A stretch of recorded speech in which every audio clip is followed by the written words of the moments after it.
To which countries are Indian marine products mainly exported to? భారత సముద్ర ఉత్పత్తులు ప్రధానంగా ఏ దేశాలకు ఎగుమతి అవుతున్నాయి? మనకు ఆప్షన్స్ ఏంటి? USA, Japan, USA and China, China and Russia, UK and Australia. Correct answer వచ్చేసి యుఎస్ఏ అండ్ చైనా.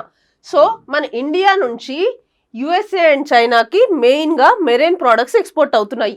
ఎంత విలువ ఉన్నాయి అంటే 62,408 crore వర్త్ ఉన్న మెరైన్ ప్రోడక్ట్స్ ఎవ్రీ ఇయర్ మన ఇండియా నుంచి ఈ రెండు దేశాలకి ఎగుమతి అవుతున్నాయి.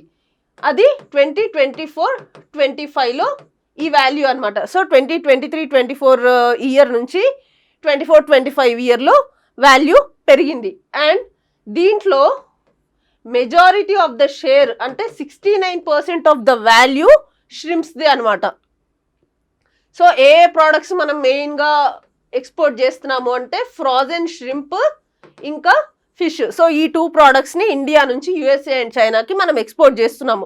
ఎక్కడి నుంచి అంటే ఈ ఎక్స్పోర్టింగ్ హబ్స్ మనకి వైజాగ్, ముంబైలో ఉన్నాయి.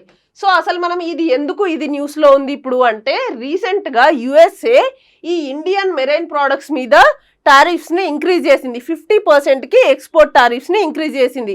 సో అంత మేరకు ఇంక్రీజ్ చేయడం వల్ల సో ఎవరైతే ఈ ష్రింప్, ఈ ఫిష్, ఎవరైతే కల్టివేట్ చేస్తున్నారో వాళ్ళ లైవ్లీహుడ్ని వేరే ద్వారా వెతుక్కోవాలా అని ఆలోచిస్తున్నారు. ఎందుకు అంటే ఇంత ఎక్స్పోర్ట్ని వాళ్ళ మీద వేసుకోలేరు. 50% అంటే చాలా ఎక్కువ. సో మనకి మెయిన్గా ఈ ష్రింప్స్ ఎక్కడ, ఈ చెరువులు, చేపల చెరువులు, రొయ్యల చెరువులు మనకి మెయిన్గా ఎక్కడున్నాయి అంటే మన ఆంధ్రప్రదేశ్లో ఉన్నాయి.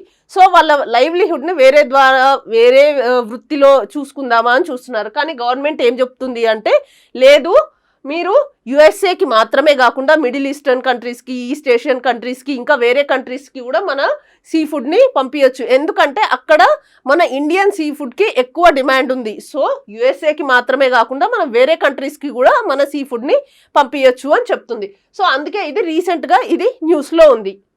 Okay, so this is about Indian marine products and ఎక్కడికి ఎక్స్పోర్ట్ అవుతున్నాయి అండ్ దాని వాల్యూ ఎంత.